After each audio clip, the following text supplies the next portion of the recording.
pasti pernah melihat minuman kecil satu ini kan? Namun, tahukah kalian bahwa Yakult dikonsumsi sekitar 38 juta botol per hari di 40 negara dan di wilayah di seluruh dunia. Lalu, bagaimana Yakult bisa berkembang hingga sebesar sekarang? Salah satu jawabannya adalah strategi segmentasi pasar yang tepat. Nah, sebelum membahas segmentasi pasar Yakult, kita pahami dulu apa itu segmentasi pasar. Segmentasi pasar adalah proses membagi pasar yang beragam menjadi kelompok konsumen yang memiliki kebutuhan dan karakteristik yang hampir sama. Dalam pemasaran, segmentasi merupakan bagian dari strategi STP, yaitu segmenting, targeting, dan positioning. Segmentasi dapat dilakukan berdasarkan geografis, demografis, psikografis, dan perilaku. Setelah memahami konsep segmentasi pasar, sekarang mari kita mengenal lebih dekat produk yang akan kita analisis, yaitu Yakult. Yakult pertama kali dikembangkan di Jepang pada tahun 1935 oleh Dr. Minoru Shirota. Beliau menemukan bakteri baik Lactobacillus casei shirota strain yang dapat bertahan hidup hingga mencapai usus. Yakult masuk ke Indonesia pada tahun 1991 dan hingga saat ini menjadi salah satu minuman probiotik yang populer.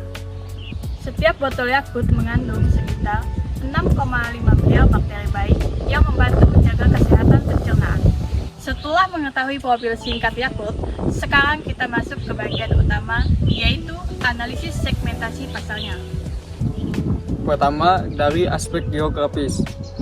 Yakult dipasarkan ke berbagai wilayah Indonesia melalui supermarket, minimarket, toko tradisional, dan jaringan Yakult Ready. Hal ini membuat Yakult mudah dijangkau oleh masyarakat di berbagai daerah.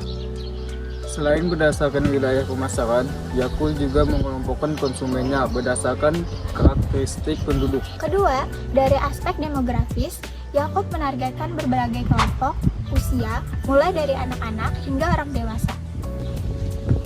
Produk ini dirancang agar dapat dinikmati oleh berbagai kalangan masyarakat. Ketiga, aspek psikografis. Yakult juga memperhatikan gaya hidup konsumennya. Secara psikografis, Yakult menyasar konsumen yang peduli terhadap kesehatan dan ingin menerapkan gaya hidup sehat. Keempat, aspek perilaku. Yakult mendorong konsumsi secara rutin untuk membantu menjaga kesehatan pencernaan. Strategi ini membantu membangun loyalitas pelanggan terhadap produk. Yakult berhasil menerapkan segmentasi pasar berdasarkan geografis, demografis, psikografis, dan perilaku. Lalu, apa yang bisa kita pelajari dari strategi pemasaran Yakult ini? Setelah melakukan segmentasi, Yakult menargetkan konsumen dari berbagai kelompok usia yang peduli terhadap kesehatan pencernaan. Melalui program Yakult Ready, perusahaan tidak hanya menjual produk, tetapi juga memberikan edukasi kepada masyarakat. Selain menentukan target pasar, Yakult juga harus membangun citra yang kuat di benak konsumennya. Dalam bentuk konsumen, Yakult diposisikan sebagai minuman probiotik yang terpercaya, berbasis penelitian ilmiah, dan bermanfaat bagi kesehatan keluarga Anda. Untuk mempertahankan posisi tersebut, Yakult terus melakukan berbagai inovasi produk. Sampai ku temukan caraku untuk lupakanmu pergi dan hidup mati rasa. Pastikan aku untuk menunggumu sampai pada penuh kecewa. Bila pada Sekian dari kelompok kami, terima kasih. Jangan lupa beli Yakult. Cintai ususmu, minum Yakult setiap hari.